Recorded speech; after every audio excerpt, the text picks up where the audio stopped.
పిడికిలినే బిగించి చూడు, అవకాశం నీకున్న తోడు, అసాధ్యమే తలుంచుకుంటూ క్షమించు అనేదా. రేపుందని లోకాన్ని నమ్మి అలసటతో ఆగదు భూమి, గిరాగిరా తిరిగేస్తుంది క్రమంగా మహస్థిరంగా.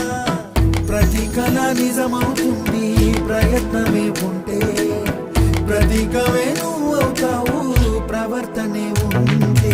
ప్రకాశంలో సూర్యుడల్లే, ప్రశాంతంగా చంద్రుడి మల్లే, వికాసంలో విద్యార్థులే అలా అలా ఎదగాలి.